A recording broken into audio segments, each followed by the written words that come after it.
Good afternoon. Welcome to our first ever Becker's Healthcare Women's Leadership Virtual Forum. On behalf of the Becker's team, it is our distinct pleasure to host this gathering on this important topic. Although it might look a little different than what you're used to from Becker's, I can tell you right now that the panelists and I are ready to make the most of your next 60 minutes. I'm Molly Gamble, and I'm thrilled to serve as your moderator. Before I introduce our panelists today, I have one note about this forum and what you as an attendee can expect from us. This is not a training, webinar, or lecture. Our panelists are coming together in good faith today to share their experiences, observations, and what has worked for them as female leaders. We want to make this a place for peers to share meaningful dialogue about self-identity, mentorship, gender bias, and double binds. It's our intent that other female leaders gain something from this meaningful conversation today, including a sense of community during these isolated times. It's now my pleasure to introduce our panelists. First, we have Melinda Rutledge. Melinda is Vice President of Public Payer Health Strategy in the Care Coordination Institute at Prisma Health in South Carolina. She is also Senior Vice President of Federal Affairs for America's Physician Groups and previously worked as a founding member of the leadership team at the Center for Medicare and Medicaid Services Innovation. Next, we have Pranavi Sharmaji. She is Associate Professor and Medical Director of Clinical Finance at UT Southwestern Medical Center in Dallas. She was named among Becker's top 50 leaders of human safety in 2015 and uses her training and experience in infectious diseases, healthcare epidemiology, and more recently, quality and finance to help improve healthcare delivery for patients. She blogs to increase awareness of issues in healthcare. Next, we have Janice Lammle. Janice is System Vice President of Marketing at Franciscan Missionaries of Our Lady Health System in Baton Rouge, Louisiana. She previously held Vice President and Director level roles with CHI Texas, HCA North Florida, and Women's Hospital in Baton Rouge. Janice is also the author of Creating Your Own Success Plan, a career success guide for women. Next is Nancy Vish. Nancy is President and CNO of Baylor Scott & White Heart and Vascular Hospital, Dallas and Fort Worth. A champion of hands-on leadership, Nancy has been with the hospital since 2002, the year it opened, and has been with the Baylor healthcare system, now known as Baylor Scott & White Health, since 1996. And finally, Hashka T.K. Nelson. Hashka is a Florida native, now residing in Maryland, in the Washington, D.C. area, where she continued her career in business performance management at Kaiser Permanente. Hashka leads a team implementing strategic initiatives across care settings and serves as Mid-Atlantic State's regional co-chair of KP's business resource group, Women Empowered. Hashka founded Greeks in Healthcare, an organization dedicated to building relationships among healthcare professionals in the DC area. Melinda, Pranavi, Janice, Nancy, and Tashka, let's dive right in and start this conversation by talking about self-identity as leaders. So research has shown that women will only apply for jobs if they have 100% of the qualifications, whereas men will apply even if they have only 60% of the qualifications. And this finding really carries over to a lot of women feeling like they're constantly underqualified. To think of oneself as a leader means they need that next promotion, they need a title change, they need one more degree. But actually seeing yourself as a leader is so important to advancement. And intrinsically believing you are one is so important to advancement, but it's also not a one-time achievement. And I wanted to get the conversation started today by talking about this, how our identity to see ourselves as leaders can ebb and flow. Melinda, I'm curious to learn from you first.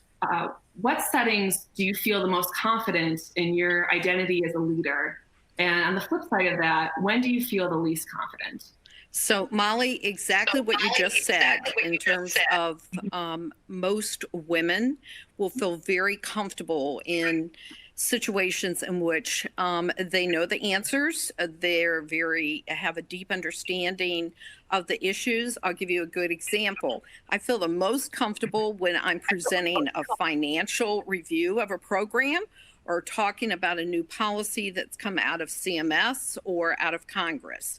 Again, it relates to, as you said, We feel the most comfortable when we're the most competent, when we know the issue inside and out. In terms of when I feel the most insecure, even at my point in my career, it is when I'm facilitating a group in which they have a diversity of opinions in an uncertain environment. So for instance, if someone had said, we want you to facilitate a group tomorrow to tell us what we have to do post COVID-19 in the organization, and could you write up what our next steps would be? That by itself would, even at the stage of my career, would make me feel uncomfortable. And not that I wouldn't dive right into it, but again, it's facilitating a diversity of ideas when you have an uncertain answer. The answer is not definite. I'll let your co-panelists. Can anyone else think of some scenarios? That was a great overview of when I know the facts, I know the topic matter inside and out, I feel really confident and see myself as a leader. On the flip side of that, when there's diverse opinions or not a clear answer, not so much. Do any other types of settings come to mind for Nancy, Janice, Tasha, anyone else here about when you feel the most in your identity as a leader? Hi, this is Tasha. I can take it on. In my go ahead. Ashka, go ahead. Ashka, you go. Okay. In my line of work, I do a lot of process improvement, and I'm leading my teams to walk into areas that are not familiar to them. So they definitely have to come in and ask all the right questions to become subject matter experts quickly, to be able to further understand what's being taught to them, because they're students in these situations, so that they make great recommendations. Many times in those situations, although I'm not the subject matter expert pertaining to the topic at hand, I continue to see myself as a leader because I'm coaching them to ask the right questions. So those are situations in which I feel most comfortable so that I can lead. But then also looking at it from their perspective, they may not be as comfortable to lead the initiatives. If I may add to that, I think women are most likely to be comfortable if they feel like they're being heard and the environment is encouraging them to speak up and they feel supported. And women are not very likely to speak up or feel comfortable as a leader if there are people with completely different personalities, and especially some of the introverted, quietish women or women who come from cultures where it's expected for them to be quiet or not bring up problems. If they're in a setting where there are other team members who are loud and challenging, they may not feel very secure and comfortable, but they can be certainly coached out of that mode.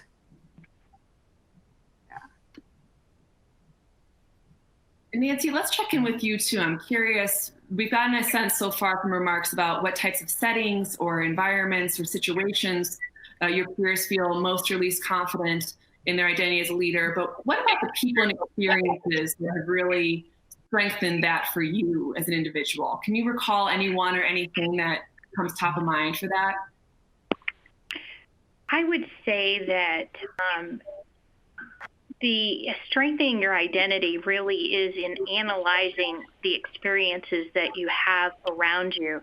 And I would say that I've really looked at multiple experiences and interactions along the way in my career from an analytical standpoint. I believe that you can learn about leadership and yourself with every project that you do, every gathering that you're at, whether you're observing somebody and learning a technique or learning what seems to work or not, or if it's in a project or part of your workload.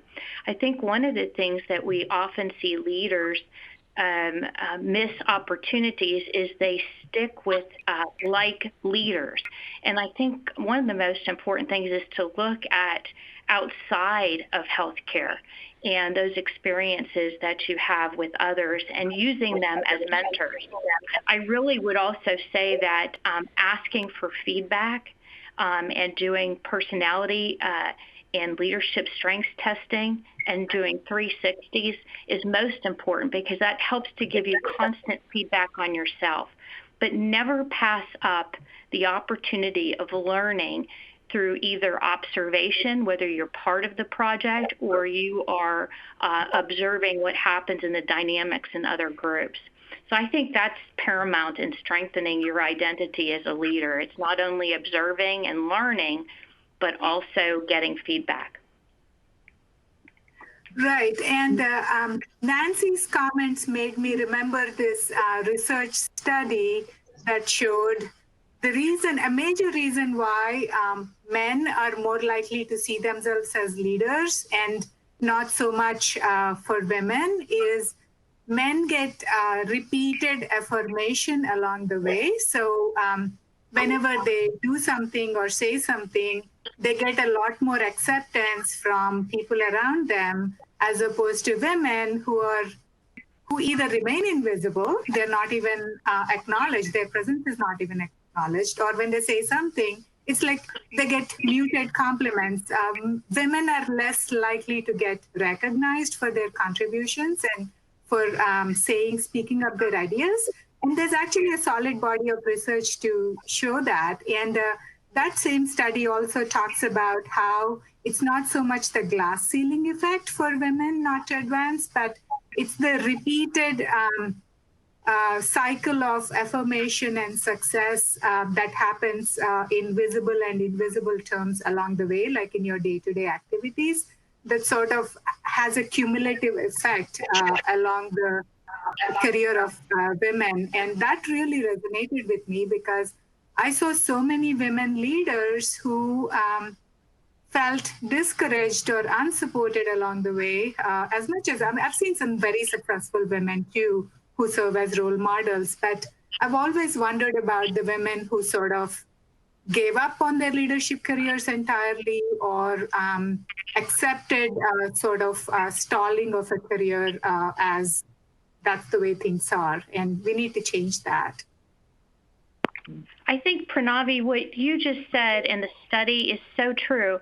But I think that one of the things that I would message out to others is really to do a lot of self-reflection on what your biases are. Whatever's happened in our growing up years already happened.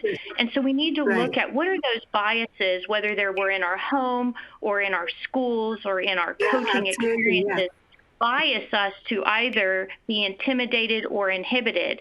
And therefore, and then you can set objectives for how you're going to do corrective action and present and see yourself as a leader. Because that's what we're going to have. We have to own it. It happened. We have biases on why we might not speak up, whether somebody is, it's a gender issue or an age issue or it's a degree issue. But if we can understand it, then we can take action as an individual to overcome those and be the best leader that we can be in each and every setting we're in.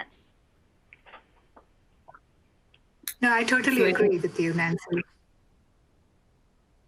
I just want to build off of a term that's come up quite a bit so far has been self-reflection. And Nancy, you talked about paying attention to your experiences, your projects, who's around you, self-reflection on various biases you will confront throughout the course of your career.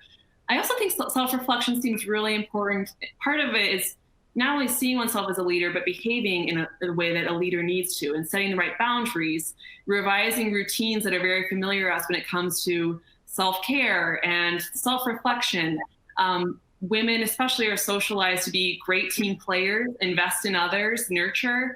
But when it comes to time to do that for you, you need to behave differently to really be an effective leader and make sure that you are taking care of yourself. Belinda, I want to circle back to you. I'm curious if there's been any revisions or changes you had to make to your routines and how you lived your life, even outside of the office, that made you a more effective leader when accounting for the success of others and not just being an individual contributor. Yeah, I think It goes along with, as a woman, when you are raised, you really want to be empathetic to people. And in order to be empathetic, you want to find that point of connection. And so as a leader, early in your career, when you're sitting down with someone and you're talking to them about an issue, you may have a tendency to try to find that point of connection. Oh, yes, I felt the same way. Or, yeah, I was very uncomfortable with that. When, as you grow and you become more mature in your career, you realize that it's not about you and that really it's about them. And so what you want to do is not say, yes, I felt the same way. It's more of, I know that's got to be difficult for you. How can I help you more as a leader? And so you allow yourself not to try to find that relatability in which women have that is incredible, and trying to project it by trying to articulate the same experience you've had with them.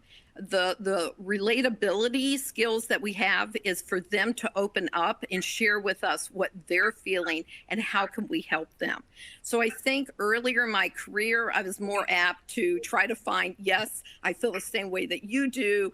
Yes, I have the same issues. Now it's a much more, I'm stepping back a little bit and focusing on them and how I can help them be successful.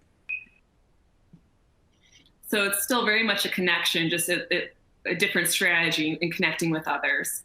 I love that, Belinda. How about for you, Janice? Can you think of anything that you had to revise or edit as you became more accountable for others' success versus solely your own?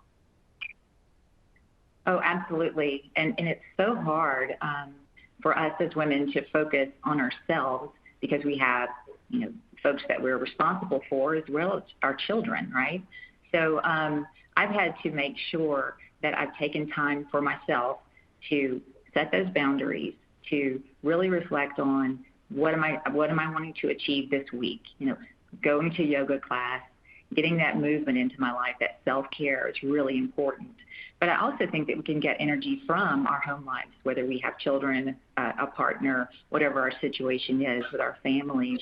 It's important to balance that work and life as best we can. And it's tough for us to do that as women.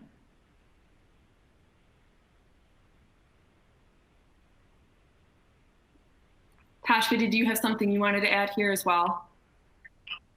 Yeah, maybe answering the question in a different way. Not necessarily looking at how I changed my home life, but when I looked at myself as a professional, as an individual contributor versus a leader, I saw it to be a lot more important to be very transparent in communications and very vulnerable. So Belinda made a very good point in which she used some feelings that come about when she's relating to her staff or someone that she's leading, to let them know that she really understands how they feel.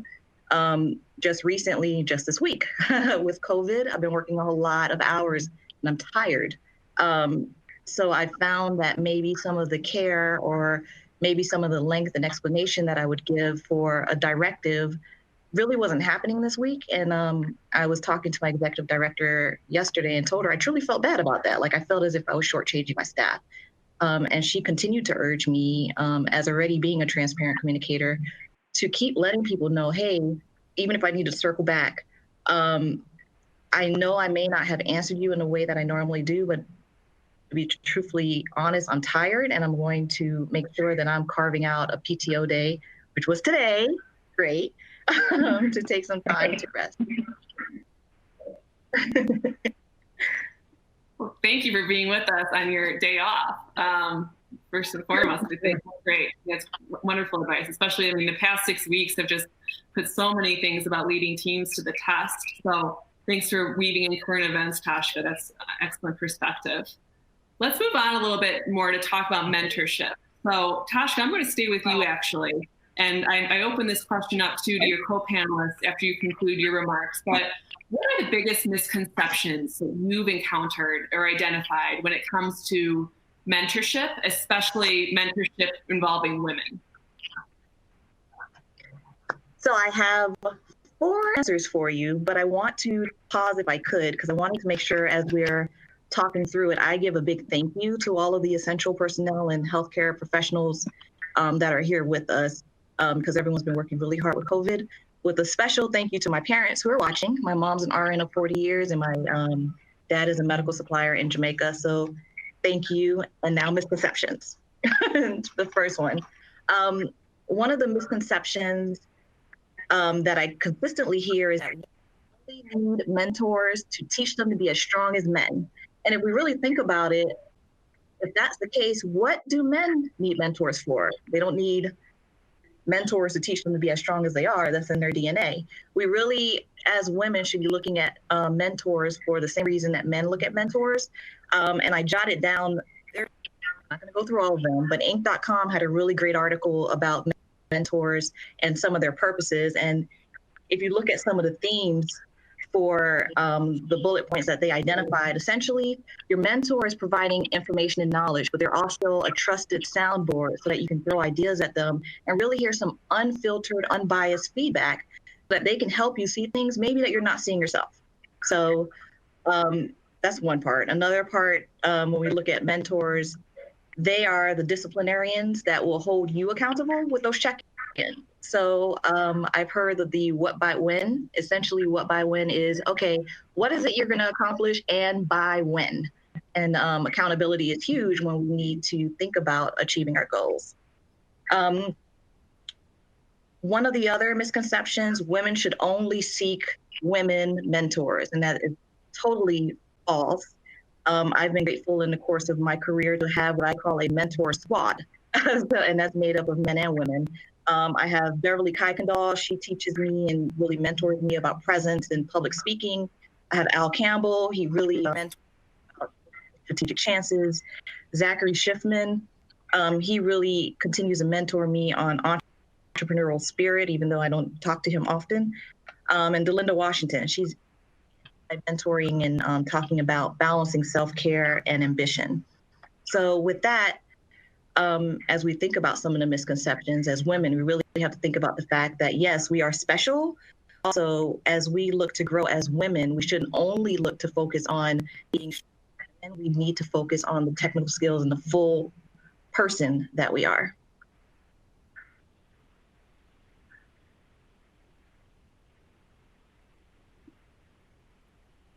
And Pranavi, I'm curious too, in your experience, when it comes to mentorship, have there been any misconceptions that you've run into that you feel in this space that we've created today would be a good time to address or correct? Sure. I think mentorship is not about disciplining somebody, like Tashka said.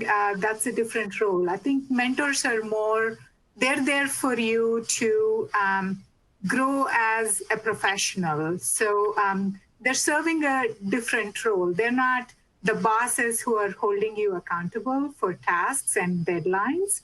They are people who are helping you grow your strengths, helping you recognize your strengths. And, like strengths are by definition things that you do naturally, that you do them without thinking. So if it's actually very possible for someone to not know what their strengths are. So mentors help you see yourself objectively and help you grow your strengths in a better way. And we don't have enough time to overcome our weaknesses in our lives. We might as well utilize our strengths better. So, and then the other thing about mentorship is it's not a give and receive relationship. It's a two-way relationship. It's not a one-way relationship. I see mentees feeling entitled to mentorship. There is no such thing. It's a totally two-way, mutually fulfilling relationship. That's what I would say. It's a good distinction. I think even I've heard of people asking younger generations for reverse mentorship, which I think is a wise term and fun to develop. Janice, I want to check in with you because I think, as Tashka mentioned, we can't really have this conversation without acknowledging the past 6 weeks and how much has changed. And mentorship already for so many women and men can feel as though it's added work, and it's more work to take on, and we know we should do it. We want to. It also just comes down to our bandwidth. The past 6 weeks, we've seen leaders and their organizations go through tremendous hardship. People in times of crises have to turn to a kind of command control leadership style where their decision-making is a bit more autonomous. They might not have as many opportunities for coaching or discussing decisions to be made. I'm curious where mentorship fits in an environment like this, especially as health systems face some pretty troubling financial positions right now. Resources might not be aplenty as they were even several weeks ago. Is there anything leaders with us today should just keep in mind about mentoring in times of crisis? Because this is a crisis, it's a pandemic where it's not just a couple of days, it's several weeks. Do you have any thoughts on that? Yes, it's definitely a marathon and not a sprint, as we're all saying. And I think this is really an excellent time to be a mentor. And I've seen a number of opportunities already. There's so much uncertainty right now, and people are just afraid of everything from germs to losing their jobs and everything in between. So there's no precedent to really follow, right? We've gone through hurricanes here in the South. We know how those work, but we've never gone through anything like this. So it's an opportunity to really help young managers understand their role in packing away their fears and managing their team members effectively. I've seen this already in a couple of the young managers I work with, and they've had to grow exponentially in a very short period of time. But speaking with them, and they were sharing how they have fears about that their direct reports are fearing things, that I could hear them actually fearing themselves. So it gave me the opportunity to really kind of chat through, okay, how do we pack that away, and how do we show up strong for our team members so that they feel confident in leadership as we move forward. So I think it's a time to step up and show confidence that we will get through this. It is a critical time to reach out and connect virtually, check in on those hard and soft issues, relate with and provide really good guidance. So your mentees out there are really needing you right now, and I know you all know that. But it's taking that time to reach out and instinctually kind of feel what they're needing and try to guide them with that. I'd like to say, in reference to this pandemic that we're all in the midst of, and the experiences that we're all going through, don't let a good crisis go to waste from a leadership standpoint. Each and every one of us has been either a giver or a receiver of changes, policies, updates, and dealing with the ramifications of that, whether it's change management or if it's pivoting on different issues based on what we're getting from a world view and from a national view. I think this is our time right now as individuals is to learn from some of the worst and some of the best. I mean, we've seen whether it's locally or from our own communities or nationally, what has happened. And so you've seen reactions, you've seen people present and give misinformation. We've seen whether it's on our local levels, how information is given and how you perceived it, and or how you saw your audience receive it. And so we have an opportunity right now to say, what have we observed and or been a part of that we want to add to our leadership profile? I've always said as well, is you may have a bad experience and you still learn from that because that you're learning something that you won't do again or you wouldn't do to replicate that in your own practice. So don't let a good crisis go to waste. This was an opportunity for all of us to have seen what worked for us if we were leading or if we were receiving, and as we're observing as individuals what has gone on in our local areas, the good and the bad. This is Valinda, and I'd like to echo on that. I think it's interesting that when they've assessed leaders around the world, the assessment is that many of the female leaders actually have come out on top in terms of a perception. And I think That is because when we are dealing in a crisis situation in which we're dealing with right now, the best of all of us come out in terms of female traits. We're able to identify with people. We're able to articulate a very empathetic manner. We're also able to give facts in a very, very calm manner. And I think it's maybe because of growing up, we've all taken care of children and babysat children. So we know that when you come into a very highly emotional a room or a situation, the first thing you want to do is give that reassurance to everyone that you understand where they're coming from. You understand this is a time of crisis and we're going to get through it together as a team. So I think the very traits that are identified female, I think it's interesting that they're being acknowledged as some of the best leaders in this crisis. So it's a lesson for all of us to utilize outside of this crisis. So if I may add one quick thing to the topic, I agree with everything my co-panelists have said. What I have seen in the clinical world during the COVID situation, there are more moments where there is frustration and there is the disappointment about certain high stress interactions, and those offer a quick coaching and a quick mentoring opportunities, and there are several of them. So one thing that helped me work with a mentee of mine was just expressing confidence, saying that, no, I have confidence in you. Don't let this bring you down. You are a terrific leader. You are influencing the thought and action of this consulting physician. So go back again and state your position and talk about it. And she went back and revisited the conversation, and she gained more confidence in the process. So I've seen this over and over again, especially during a crisis. That kind of circles back, Pranavi, to our first point of conversation about seeing ourselves as leaders.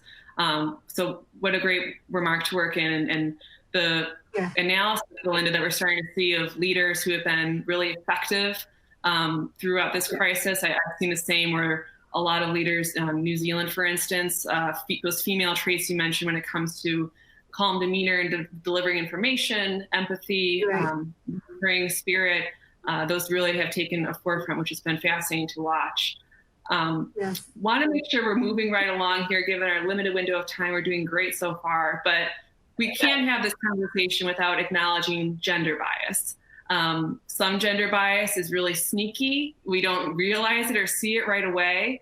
Others is right smack dab in front of us. That's tough not to ignore, or tough to ignore, I'm sorry. And I'm curious how you've all had different experiences when it comes to confronting gender bias, dealing with that, and now as leaders of teams and people who work closely with others and lead others, I'm curious to know how those experiences and perhaps what you wish that a boss would have done for you in the past or a coworker would have done for you has informed how you manage others, lead others, work with others. Melinda, how do you account for your experiences with gender bias when it comes to combating this phenomenon on the teams you work most closely with? Yeah, so first of all, I think we have to acknowledge that it's real. It's not in any of our imaginations. We all deal with it on a regular basis. So I think that's the first. When it happens, your first thought is, have I imagined it? Am I overreacting here? So I think that you have to acknowledge it's real. It's a part of us growing up in the society that we grow up with. I think that when you are leading a team that you're able to see some gender bias, I think how you deal with it has to be through soft diplomacy. You certainly can't do it through an email. You have to sit down with the individual And it is not about correcting the behavior. If you focus on the behavior, what that individual is going to do is just know that when they're with you, they're not to have that behavior. But that doesn't change the underlying issue that's there.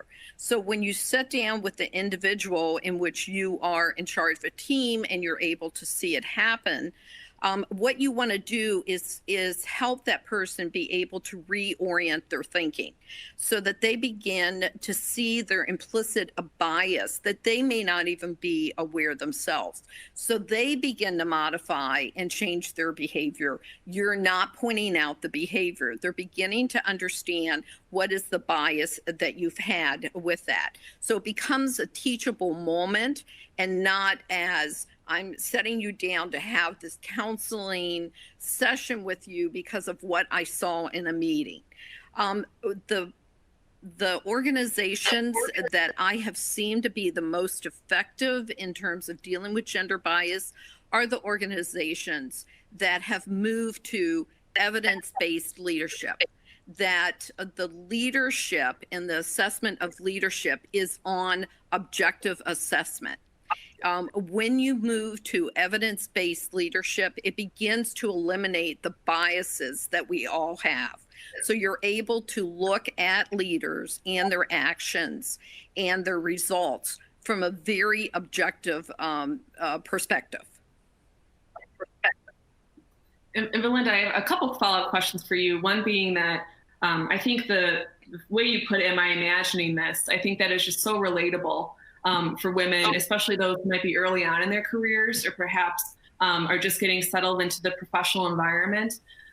What helped you surmount that hesitancy or even that self-doubt? Was it a great group of colleagues that you talked about things with, friends, learning more? I guess I'm curious what helped you kind of move past that point and realize, no, right, this is not me. This is an actual issue. It's real, and to be productive about it.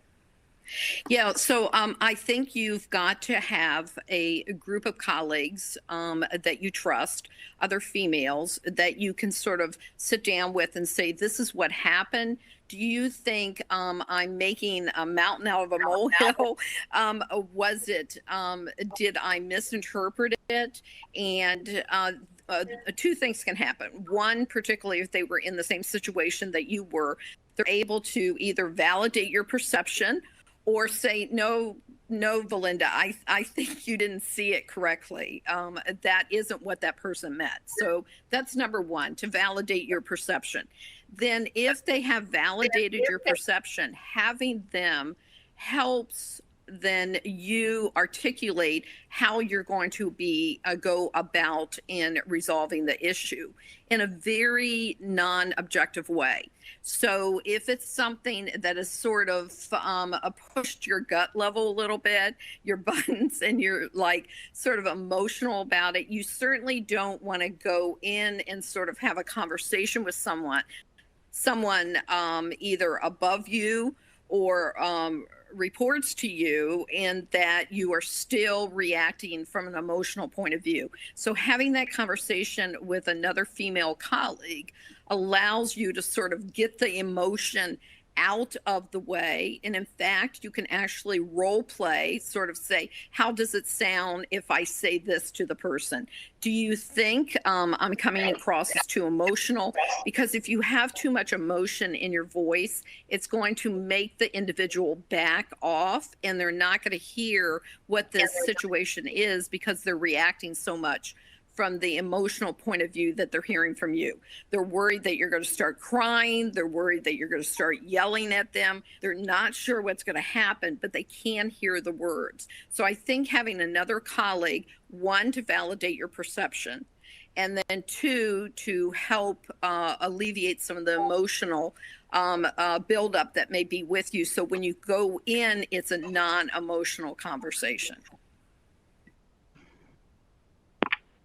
I'd add to what Valinda had said is as you are validating your perceptions, I would make sure that you also have a male colleague that you can run situations by and get input, especially if there's one that's been in the same room when you've experienced or have some feelings about whether a situation was very biased. But I think as we talk about gender bias, that is soup to nuts, what that could be. It could be something as small as I had said the other day to someone who does not know the members of our board. One of our board members said X, Y, or Z. The response was, well, what did he think about that X, Y, or Z, and used the word he. And it was a natural response and coming from a biased, gender bias standpoint. And in some of those situations, that's where in almost all of them, I will gently call out, you said he. It could be a she or a he. But if you are in tune to these conversations, you will notice that there are biases. You may even find yourself participating in a bias. Oftentimes you'll see who sits where in a room and or who sits at the head of the table. Many of us may have grown up in situations or in families where the father sat at the head of the table. Maybe you have your own family now and the father sits at the head of the table. Those are things that as women, we are allowing a social situation that ultimately biases people subconsciously or consciously as they grow up and become leaders. So it goes back to something I said earlier, which is being very, very aware and analyzing those situations of your own behaviors, but also others. I oftentimes bring that up when I'm talking about safety and the need for people to speak up for safety in a hospital. That's speaking up whether it's just safety or any other issue that may be coming up, and what are those things that may bias you from not speaking up based on your audience. Right, and thank you, Nancy, for that. That was amazing, very detailed. The thing I wanted to say, but add to Valinda and Nancy about gender bias is, gender is not the only difference between two people. There are so many other differences, and they are at play all the time. So that's what makes it so hard to call out gender bias, unless it's very overt, explicit, and repeated in nature. And then I think some of my co-panelists are more experienced in calling them out, especially with direct reports and colleagues. The part about emotion, for women especially, there is evidence to show that when we name a negative emotion, it actually helps have the cortex override the amygdala, which is the location in the brain that controls our emotions. If we let the amygdala take over, then it takes about 4 hours to settle down. So we don't want the amygdala to run away from under the cortex. So using words, naming positive emotions as well as negative emotions, that's an advice I gave myself long ago, and that's an advice I continue to give. And that has helped correct for some of the emotionality, as in men tend to bring up conflicts in a low context situation, whereas women tend to do that. But then there are implicit biases at play. We promote gender stereotypes by ascribing more emotion to women, by expecting women to show more emotions, because the flip side is we expect women to show more positive emotions in the workplace than men. We don't worry about it if men don't display positive emotions, but we do tend to dislike women if they're not showing positive emotions at work. And I know, Molly, you didn't plan this, but this may be a great segue to your next question. But I just wanted to put that on the table, that we are all biased, consciously or subconsciously, and it's consciously correcting for it and consciously acknowledging them helps navigate our day-to-day leadership work. Absolutely. My next question builds on this wonderfully, Pranavi, and I know we didn't plan that, but the regulation of emotions that a lot of women do at work can almost feel at times like a second job. Even when we're talking about where one sits in the room, our voice, so many of these really important cues. I'm curious how this will, as the society previously really upheld in-person connection over virtual. So given the logistics of a lot of health systems and locations, virtual work was part of everyday life, but now we're moving into an era, and we're already there, where this question will likely come up: is there any reason this needs to be done virtually, which would have been asked weeks ago, to now, is there any reason we need to be in person to do this? You even have the Supreme Court hearing oral arguments by teleconference. I'm curious if the remote nature of work over the next several weeks, if not months, and having virtual connections to your colleagues and your bosses, to those board meetings, I'm curious if you think this will help or hinder gender bias in terms of it perpetuating, or if you think everything moving virtually will create a more level playing field. Janice, do you have any thoughts on this one?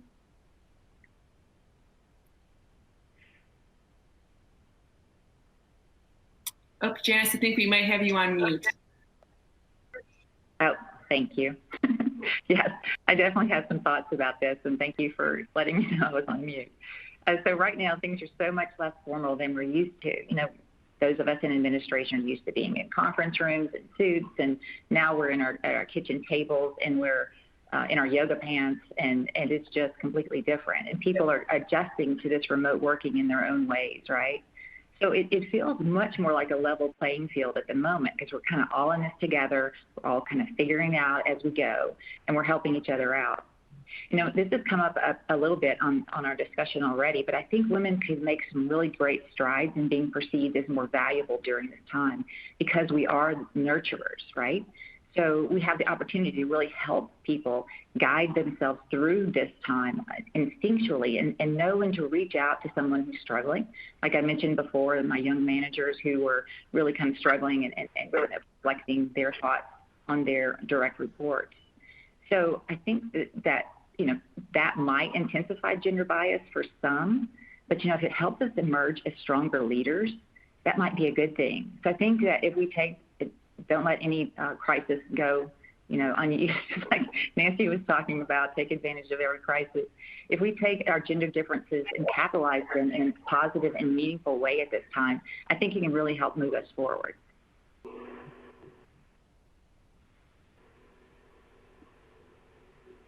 Natasha, how about your thoughts on this? Do you have any insights as to how this may either intensify or really reduce the likelihood of gender bias, as you've noticed in the past?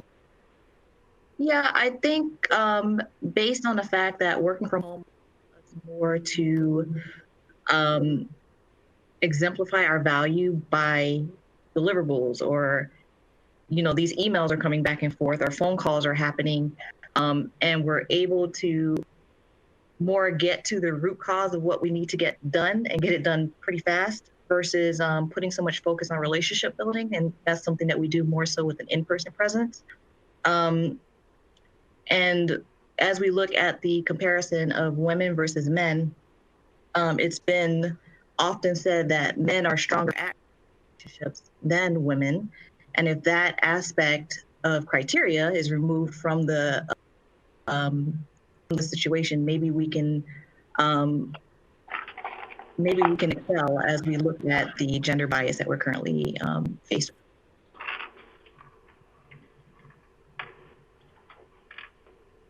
Let's move on, and we're going to wrap up our discussion today. We've already covered so much ground, but we would be remiss if we didn't bring up the likability trap. So this term, this is a paradox. It really goes by several different names: double bind, catch-22, double standard.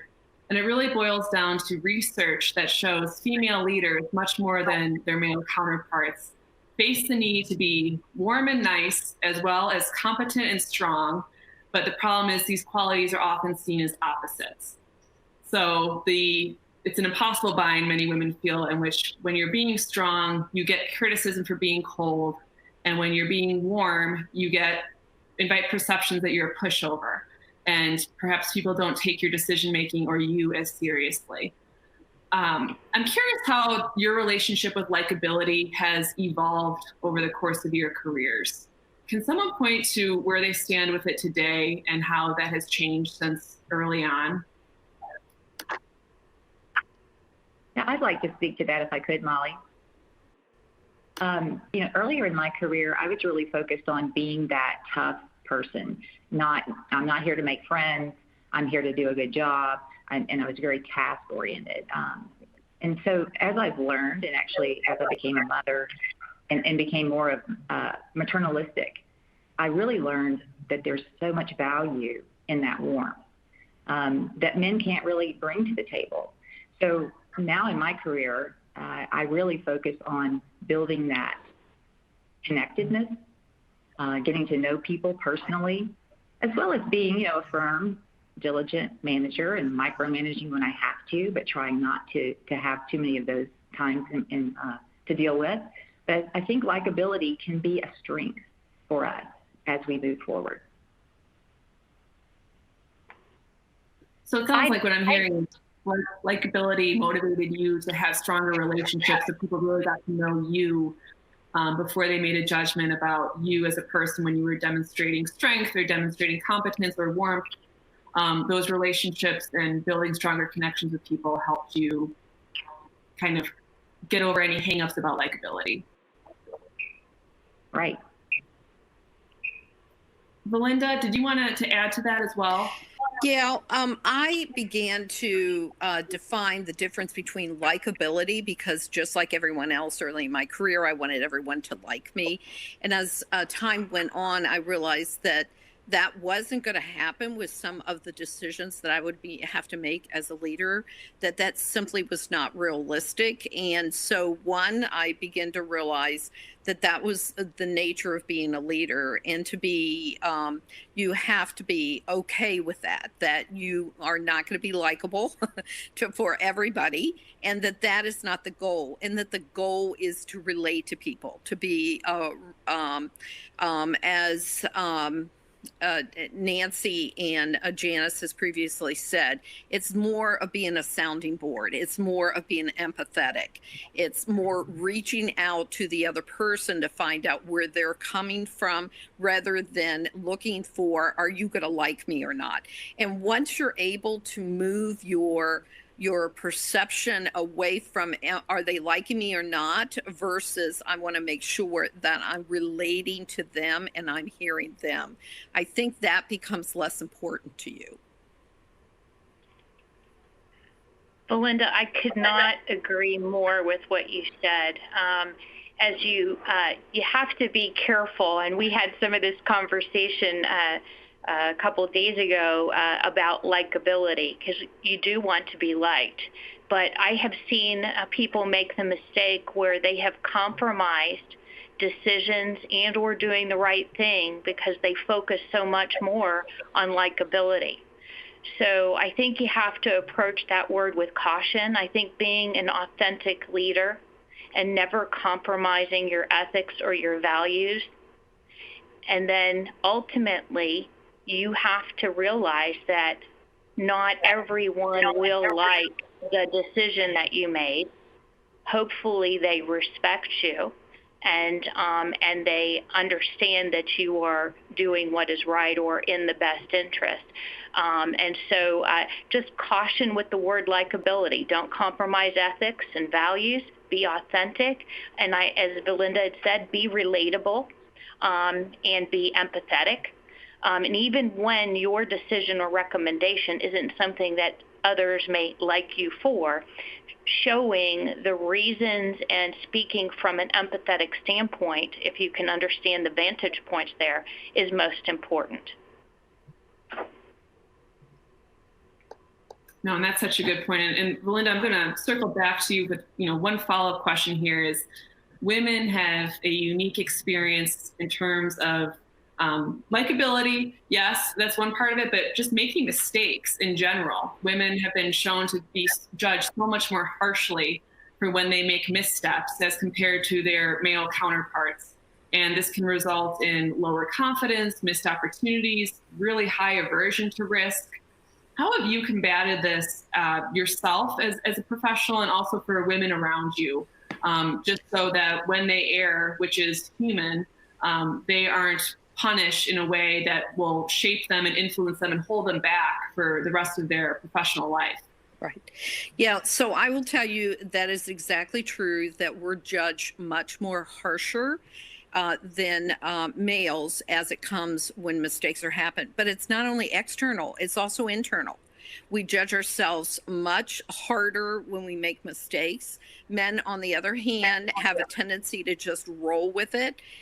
In fact, at times, there's some of my male colleagues that would never even acknowledge that they ever made a mistake. We're both internal and external. We have a tendency to beat ourselves up, and people judge us very negatively with mistakes. The answer is us reframing it to ourselves first, because it starts that negative talk that, gee, I made a mistake. I really shouldn't be in this role. I'm in over my head. I knew it all the time. So it starts that negative talk. So you've got to stop the negative talk by saying, it really was not a mistake. It was a learning opportunity. And now I know what I'm going to do differently going forward. I've learned from this situation. And then if you have a male colleague or another female colleague that says something in a very critical nature, I can't believe you made that mistake. You say it was a very painful learning opportunity, but now I know what I'm going to do going forward. Switching it both internally and externally to reframe it from a mistake to a learning opportunity. And now I know what I'm going to be doing from this time forward. Belinda, I heard two words, and I heard own it. And essentially, I really feel as if you were, really empowering women to own the fact that these mistakes happen or errors happen. And as we own it and reframe it, as you said, we're able to move forward, and others will be able to move forward with us. I thought that was great, Belinda. Yeah, I agree. I think reframing it, just think about the way we treat our own direct reports. When they make mistakes, we don't throw them in the trash can. We help them learn from them and move forward, and that's exactly how we should treat ourselves. Good point. I love that. I think especially, to keep that top of mind during these trying times when professionally, personally, in every realm of life, there's just been so much upheaval, to have a little bit of compassion for ourselves and to think of things that way, Belinda, and your co-panelists is just remarkably helpful. So this went so fast. We are coming up against our hour. So let me stop here and thank Janice, Tasha, Belinda, Pranavi, and Nancy for their time, their thoughtfulness, and their insights today. And to our attendees who joined us, thank you for taking some time out of your day to be part of our first virtual forum. I hope we have provided you with some food for thought and sense of connection at the very least.